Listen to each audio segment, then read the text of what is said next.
It's the last Friday of the month of September in the year 2023. Good morning, and you're watching the first bulletin of the day right here on TV3 on New Day. My name is George Quinn. Top of the stories this morning.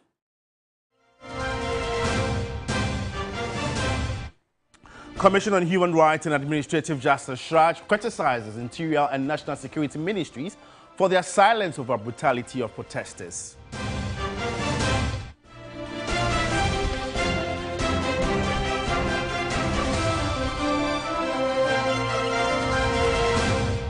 And the Health Ministry summons management of the Kolebu Teaching Hospital following announcement of new course of dialysis at the facility without consultation.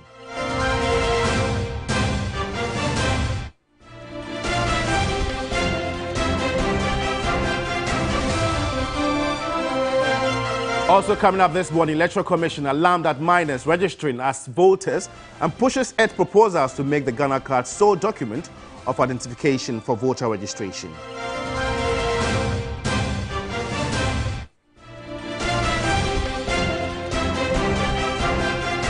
And on the foreign front, military leaders in Gabon relaxed curfew imposed on the country following the overthrow of President Ali Bongo.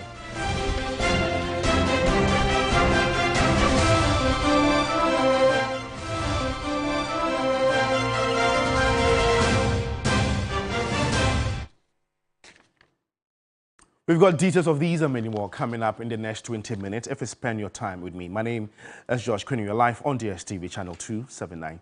Let's begin with health because the Chief Executive Officer of the Kolebu Teaching Hospital, Dr. Opoku-Ampoma, has clarified the recent controversy regarding a proposed price hike for kidney dialysis services at the hospital.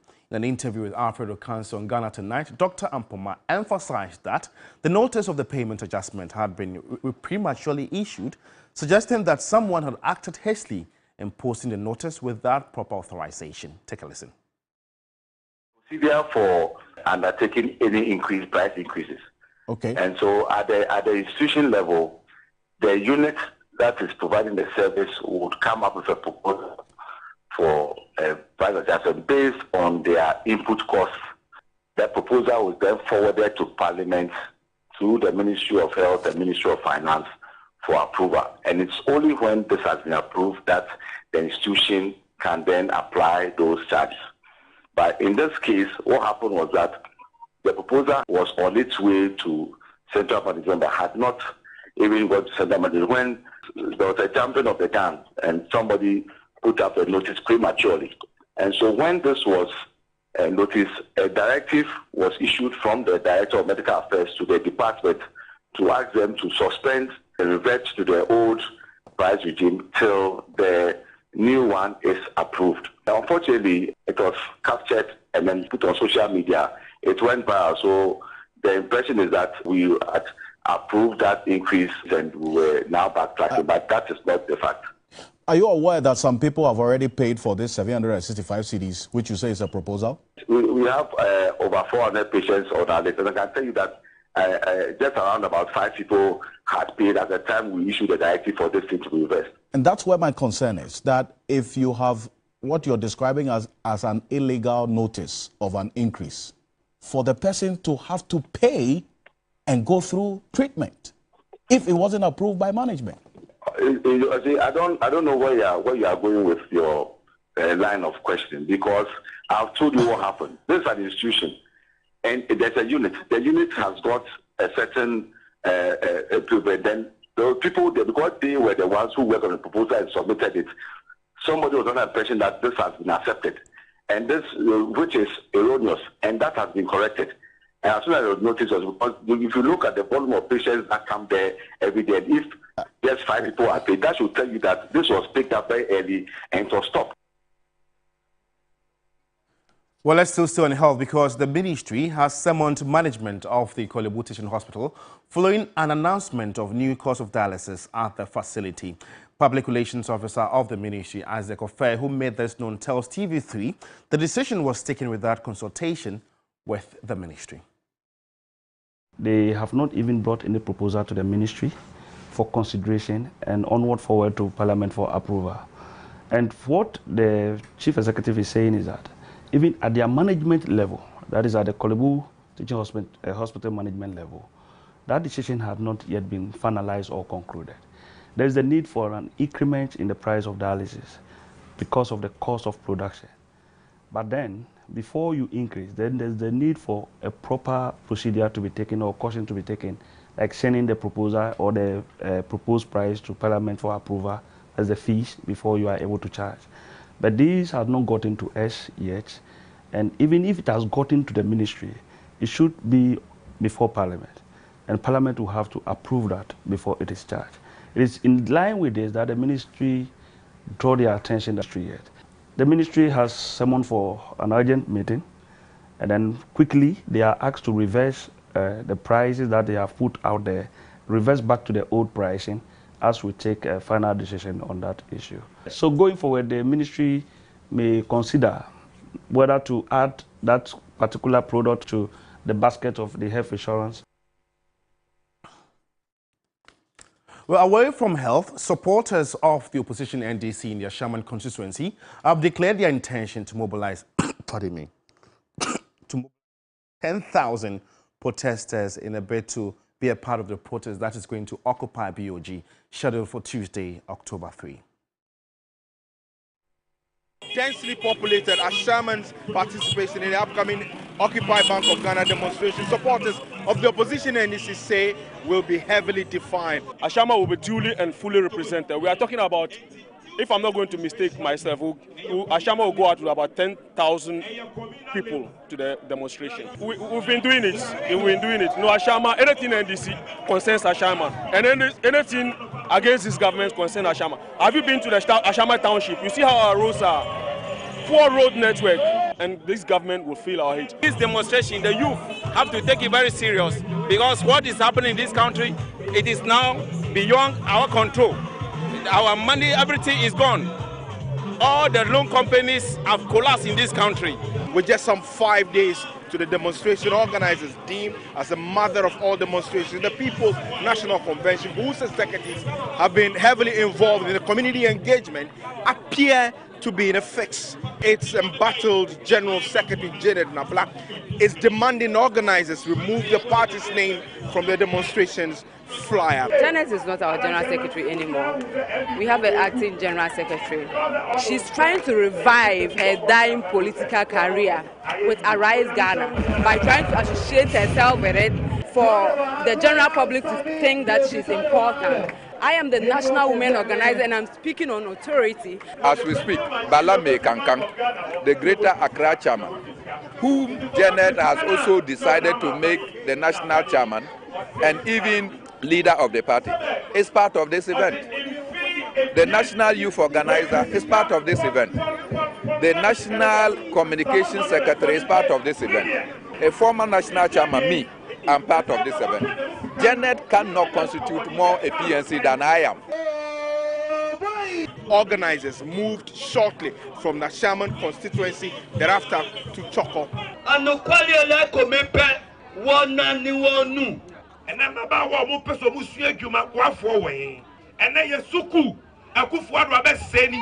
You see, everybody, the malams, the imams, everybody is quiet. That is what I'm saying. We are not angry enough. Kamala Kluche, TV3 News, Accra. In more news this morning, the Coalition of Civil Society Organizations says they'll resort to the courts to remove 2 EC commissioners deemed to be politically exposed to preserve the integrity of the election management body if common sense does not prevail. The appointment of Dr. Peter Apiahene and Hajia Salina Tijani, according to them, erodes the principle of fairness associated with the commission. The group also expressed concern about the growing monetization of politics in the country. The coalition, made up of the Center for Democratic Development, CDD Ghana, Coalition of Domestic Election Observers, CODEO, Institute for Democratic Governance, IDEG, among others, argues that the resignation would safeguard the trust in the Electoral Commission. The President's appointment of Dr. Peter Apiahene and Hajia Salima Tijani sparked public concern, prompting the NDC to petition the Council of State. The appeal is a better way of kind of stepping back, rather than forcing the issue into it, going to court, and because sometimes legalization of these kinds of issues doesn't help. I think we have to understand that if the democracy we want to progress. Elections have been the cornerstone of Ghana as a model democracy. The individuals themselves, if there are ways in which to appeal to them that you don't want to have to be under this cloud all the time, and therefore there are many ways in which you can, deploy your talents and so on. And why don't you do that? I've gone through the electoral system with the IPAC, and most of the appointments in the previous years were skewed. So if we put it in the public domain that Mr. A or B has been found as a lecturer, a TESCON patron, so the entire electoral process should break down, I beg to differ. Director for CSO Engagement of the NDC, Peter Boama Otukono, expressed concern over the silence of civil society and the media regarding the attempted politicization of the Electoral Commission. We have raised concerns. We raised thorough concerns. Nothing was done. He has performed. We have seen his posture, yet nobody was supporting the cause. Nobody said anything. CSOs were quiet. And now the Electoral Commission is justifying its insistence on the use of the Ghana card as the sole document for voter identification. It follows what the Commission says is the high number of minor registration recorded at 8 district centers over the last 16 days. Addressing the media, Deputy Commissioner Dr. Bosman Asari cautioned against the registration of minors. My colleague Noble Crosby Annan has the rest of the story. Let me begin by reiterating the Commission's avowed commitment to ensuring that every qualified Ghanaian is registered as a voter to take part in the 2023 district level elections and the 2024 general elections. The Commission is desirous of registering everyone who is eligible.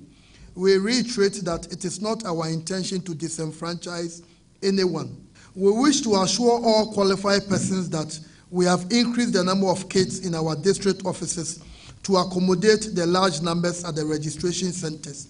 The Ghana card is seen as a potent tool to prevent the registration of minors and foreigners. The Ghana card shows the age and citizenship of the bearer of the card, making it easier to identify those who are minors and those who are foreigners.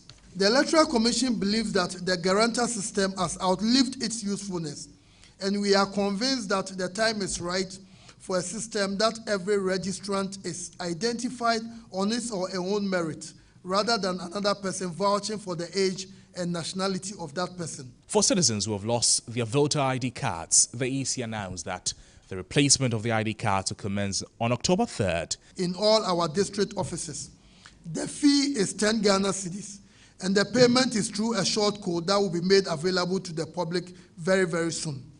Meanwhile, the Electoral Commission is indicating that it will exceed its targeted number of 700,000 persons to be registered in this exercise. We gave you a target of 52% of the 1,350,000 people who qualify. And currently we've done 667,300 or so. Almost 90% of the target we set for ourselves.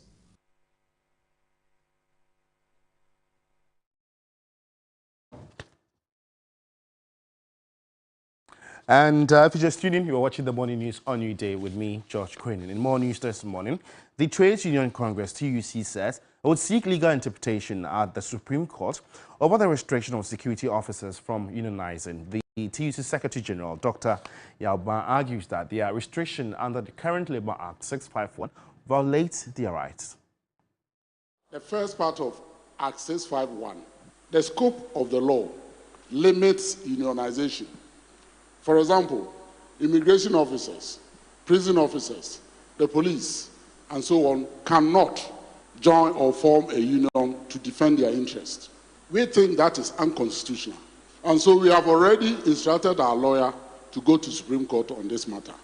The Deputy Minister of Employment and Labour Relations, Bright Urekubobi, stated that the Labour Act is currently under review, which will address the concerns of the TUC. Especially the security services.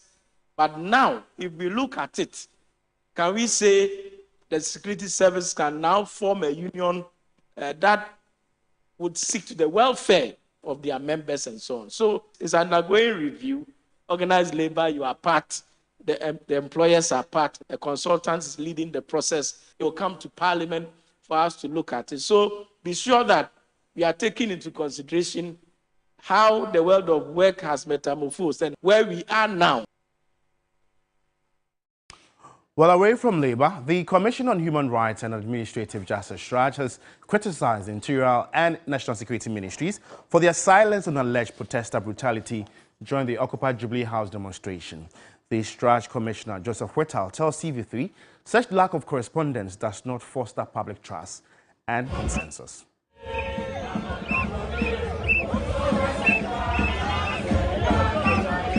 Hundreds of demonstrators in Accra held a 3-day anti-government protest against poor governance and economic hardships, accusing police of abuse, harassment and suppression after 49 suspects were arrested for unlawful assembly and Public Order Act violations.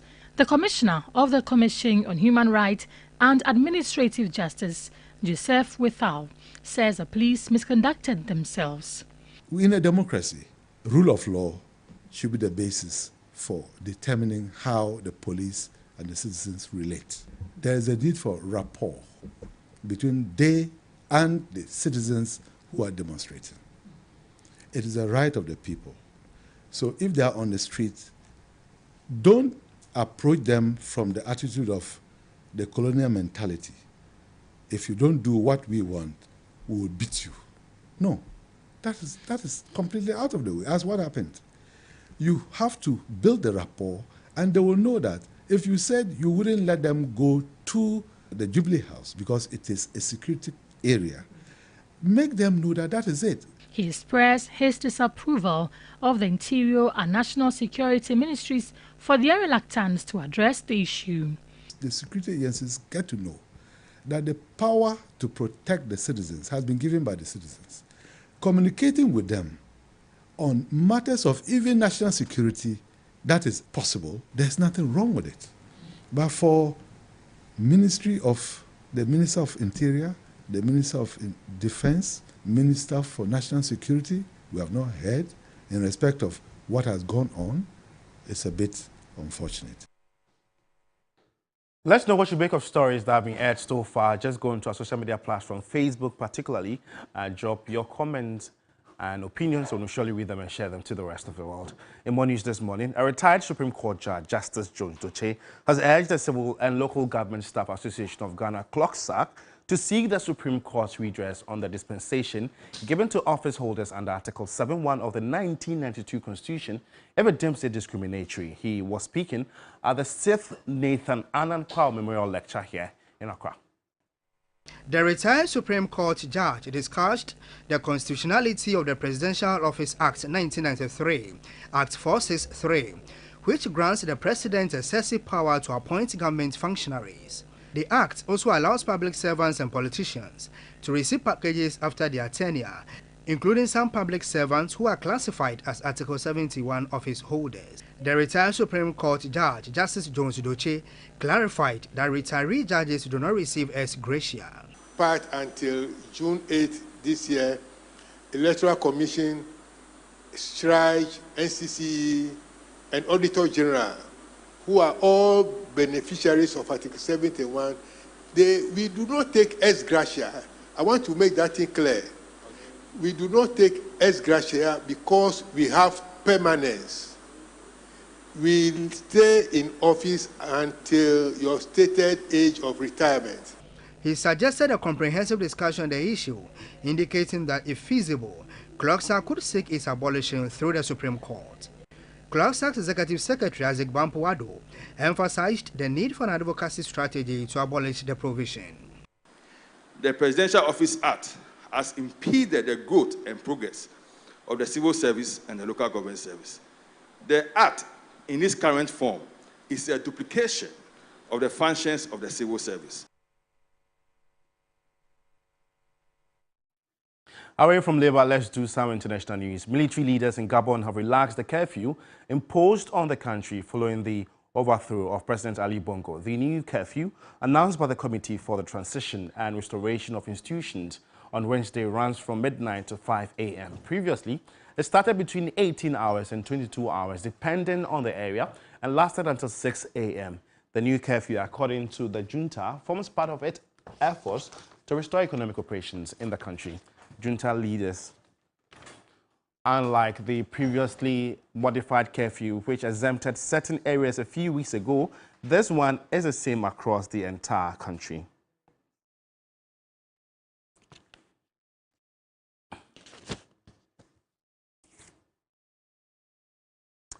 Well, on that foreign note, we end the morning news. For more news updates, just log on to our website, h3news.com. My name is Josh Quinnin. It's always a pleasure coming your way. And before our part company, let me just leave this with you. Do it for you and all of the nights you only had you. Thanks for watching. Good morning, guys. Good morning. How are you? I'm fine, thank you. All right, great. Good to see you this morning. I see you've done some good work for my Achimota. Yeah. Give us some updates on that. Have they been So- able to raise the money so far? Okay, so what we have now is it's sufficient for the participation. And for me, what I told the students was that we should try and then maybe get some sort of placement, if not first, because it's 190 plus countries that are competing for this very challenge. Let's be honest. You know, we have, countries that are sophisticated when it comes to STEM. So in as much as we are willing or praying to maybe be tops, we can only place and not be maybe number one. But let's hope that, things will be better. I don't like this spirit of pessimism. No, And let me tell you why. You know Bella, what? let's be honest. Let's be honest. Okay. This country, we've had the Methodist girls, senior high school, Wesley girls, Methodist girls. No, Methodist girls, Manfi. Manfi, yes. They've won the robotics competition twice. But it wasn't the first global. No, It but was- it's a world Yeah, robotics competition. They won it twice. I personally went there to